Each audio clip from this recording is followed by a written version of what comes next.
The Challenger Hellcat is quite an interesting vehicle. It's honestly quite shocking in today's day and age that Chrysler was able to build something like this. It is a 700 plus horsepower muscle car for very reasonable prices given the performance level. If you talk about the horsepower level, the next cheapest 700 horsepower car is pretty much supercar level. You got to get up to like an F12 or like an Aventador in order to get in a vehicle with 700 horsepower from the factory. The engine that powers all the Hellcat vehicles, the entire family now with the new Jeep Trackhawk coming very soon, is a 6.2 liter supercharged V8. Everybody pretty much knows that. 707 horsepower from the factory, 650 pound-feet of torque. With the Challenger, the two-door version, you get either an 8-speed automatic or a 6-speed manual. This one is the 8-speed automatic, but this is no ordinary Challenger Hellcat. This one has a full Liberty Walk wide-body kit.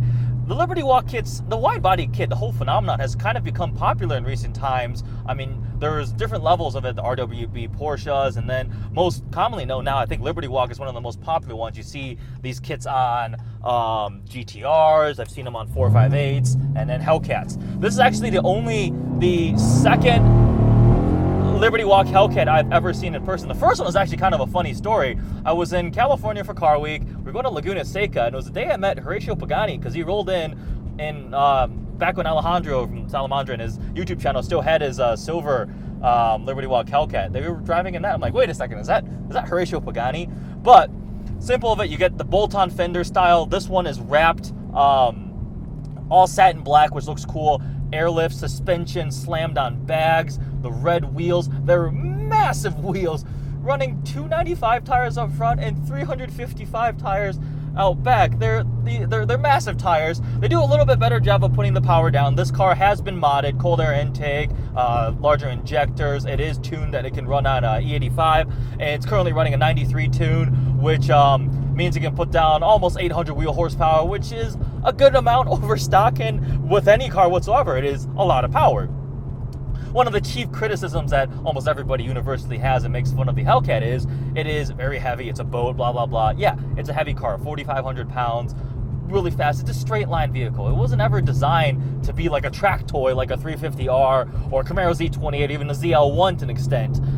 And that's what the owner of this car purchased it for. He wanted the muscle car looks, the mean aggressive styling. He loved the wide body kit, wanted to do that.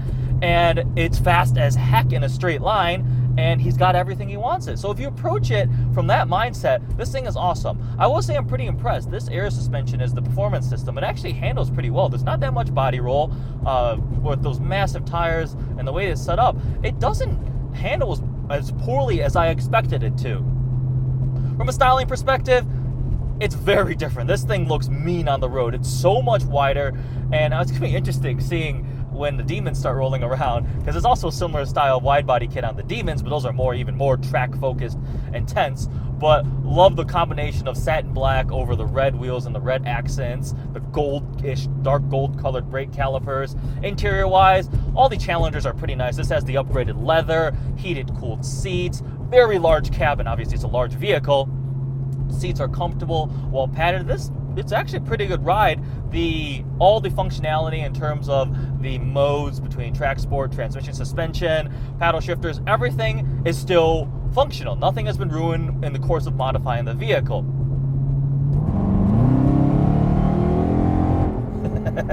It's fast. Also has an aftermarket exhaust system. I believe GT House makes it, Meisterschaft. Sounds really dang good.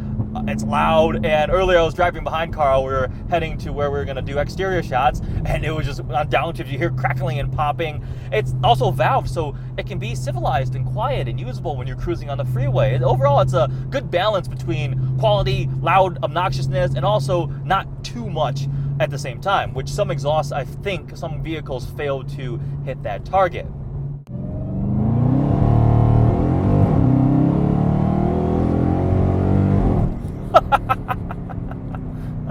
This thing puts down the power pretty well for not having full-out drag radials.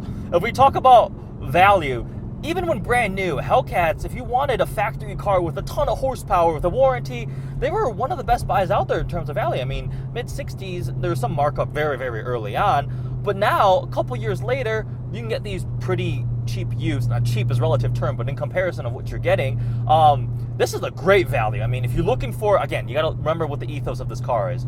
Straight line performance, wasn't meant to be a track toy, it's a drag strip toy, not a road course toy. And then if you get to the aftermarket stuff, if you're looking for a roll racer and modifying it, the bang for your buck goes really far with a Hellcat. These things can be pushed to a lot of power for not a lot of money.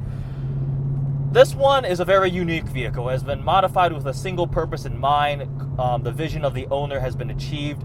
And when you approach it with that perspective, it's really cool. How much do I desire it? I give it like an 85.